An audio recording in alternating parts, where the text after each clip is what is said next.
सभी भक्तों को श्री शिवाय नमस्तुभ्यम। हर हर महादेव। गुरुजी ने ब्रह्म पुराण से एक बहुत ही अच्छा प्रसंग बताया है।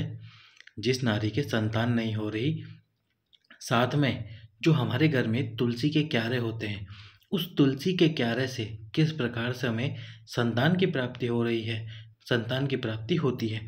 जिस माता या बहन के 10 साल हो गए, 15 साल हो गए, कोई संतान नहीं हो रही, तो उसके लिए गुरुजी ने बहुत ही सुंदर बात बताई है।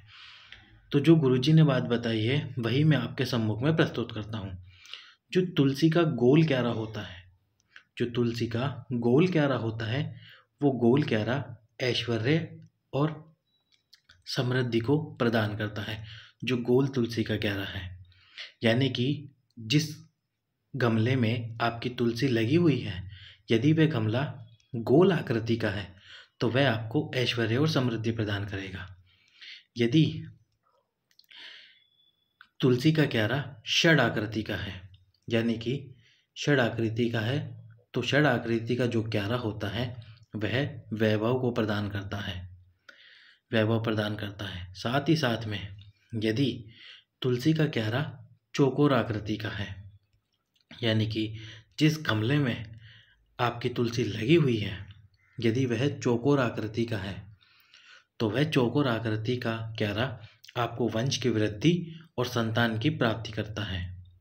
यदि आपके घर में तुलसी का चौकोर क्यारा है और उसमें आपने तुलसी लगा रखी है, आप स्वयं तुलसी लेकर आए हो, आपने तुलसी लगाई है और प्रतिदिन आप उस तुलसी की पूजा करते हो, प्रतिदिन उसमें पानी डालते हो, साथ ही साथ में शाम के समय उस तुलसी के क्यारे में एक दीप लगाते हो, लेकिन जो दीप आप लगाते हो वो तुलसी के क्यारे के अंदर नहीं लगाते, बाहर लगाते हैं। जैसे कि दीप आपको यहाँ नहीं लगाना, दीप इस स्थान पर लगाना है, तुलसी के क्यारे के बाहर लगाना है। यह बात गुरुजी ने ही बताई है कि दीप हमेशा तुलसी के क्यारे के बाहर लगाया जाता है। तो यदि प्रतिदिन आप तुलसी के क्यारे में दीप लगाते हो, उसकी पूजन अर्चना करते हो, तो आपको संतान की प्राप्ति और वंश की वृद्धि अवश्य होगी। अब मान लीजिए आपके पास में तुलसी का गोल क्यारा नहीं है, चौकोर क्यारा है, यानी कि चौकोर क्यारा नहीं है, केवल गोल ही क्यारा है, तो आप क्या करें, एक तुलसी का पौधा लेकर आए, चौकोर क्यारा लेकर आए, यानी कि जो चौकोर आकार का गमला होता है वो लेकर आए। उसके बाद में एक तुलसी का पौधा लाकर उसमें, उस गमले में उस तुलसी के पौधे को लगा दीजिए। प्रतिदिन पूरे मन वचन और कर्म से उस तुलसी की पूजन अर्चना कीजिए। साथ में शाम के समय प्रदोष काल में उस तुलसी में एक दीप अवश्य लगाइए, प्रदोष काल में एक दीप अवश्य लगाइए, वो भी तेल का दीप आप लगा सकते हैं। तेल का दीप अवश्य लगाइए तो आपको संतान की प्राप्ति होकर रहेगी। अब मान लीजिए कि आपके रजस वाला धर्म नहीं आ रहा है, तो आप पहले रजस वाला धर्म के लिए उपाय कीजिए, जो कि हमने आपको पिछले कई वीडियो में बताया है कि तुलसी के क्यारे के पास में एक कटोरी रखकर उसमें 7 चने की दाल डालकर, 3 तुलसी के दल डालकर, 3 बार अपने हाथ से तुलसी में जल डालकर पूरे दिन ये 7 चने की दाल और 3 तुलसी के दल को खा लीजिए। एक एक 2-2 करके पूरे दिन में खा लीजिए।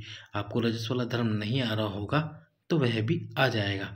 उसके बाद में तुमरुकाजी वाला उपाय कीजिए, सफ़ेद आंकड़े की जड़ वाला, फिर आपको संतान की प्राप्ति अवश्य ही होगी। माता तुलसा आपको संतान की प्राप्ति अवश्य ही कराएगी।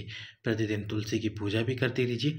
साथ ही साथ में यदि आप चाहते हैं कि आपके जो पितृ हैं उनको भी तृप्ति प्राप्त हो जाए, मुक्ति मिल जाए, तो उसके लिए तुलसी के बीज, जब आप किसी मंदिर, मठ या कहीं घूमने के लिए जाएं, मंदिर या मठ में जाएं, तो या तो साथ में तुलसी के बीज ले जाइए या फिर तुलसी का छोटा सा पौधा ले आइए और उस पौधे को मंदिर के अंदर लगा के आ जाइए, या फिर आप मठों में जाते होंगे तो उस मठ में लगा कर आ जाइए।